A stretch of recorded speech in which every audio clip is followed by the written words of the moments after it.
Faly miaraba antsika rehetra indray.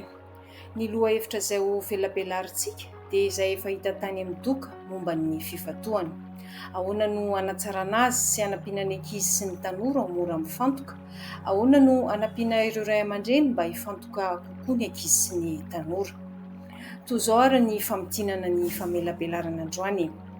Izy io dia miopana betsaka amin'ny valin'ny fikarohana nataon'ny mpikaroka momba ny fiasan'ny ati-doha, manoloana ny stress noho ny information numerika ankehitriny. Inona avy ary ny votoatiny ho jerentsika?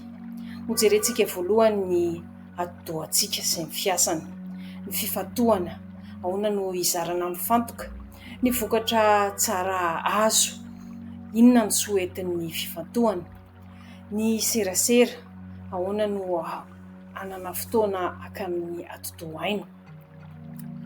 Voazava fa rehefa fantatsika ny fiasan'ny ati-doha sy ny fomba ahafahana mampiasa azy dia mora kokoa ny mifehy tsara azy hifantoka, satria ny ati-doha dia natao hieritreretana, hifantohana, hanaovana zavatra mahafinaritra sy mahasoa.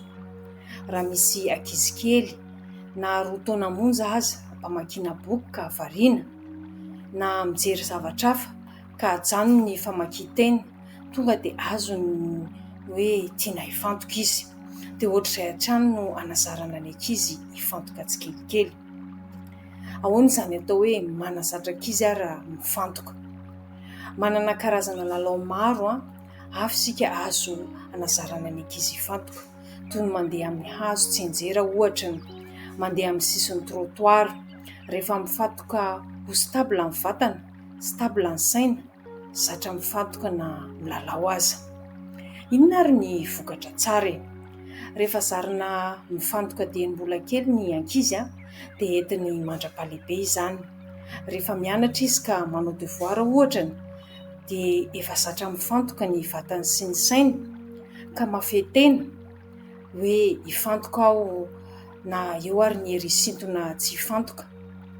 Dia resaka amin'ny namana eo akaiky ohatra, misy zavatra tiana atao tampoka, misy zavatra manapaka amin'ny fifantohana sy ny sisa.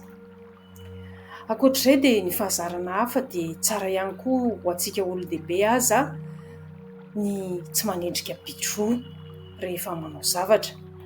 Raha manenjika bitro tokana isika dia mifantoka kokoa ny ati-doha. Mahita ny atsipiriany amin'ny fihetsika bitro, ny hafianganam-pandeha, mahita tetika azahoana azy mora kokoa.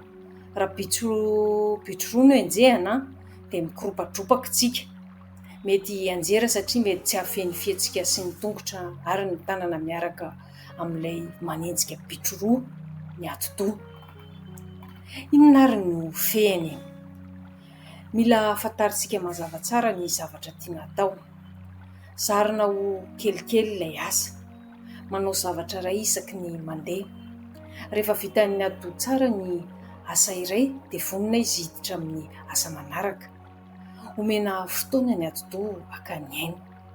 Dia izay sy izay indray ary ny androany. Zaro ny ankizy amin'ny alalan'ny vaky boky, ny fanatanjahantena, ny fitendrena zava-maneno, ny asa tanana isan-karazany mba hanana ny fifantohana bebe kokoa. Ny mandram-pionana indray ary dia ho amin'ny manaraka indray.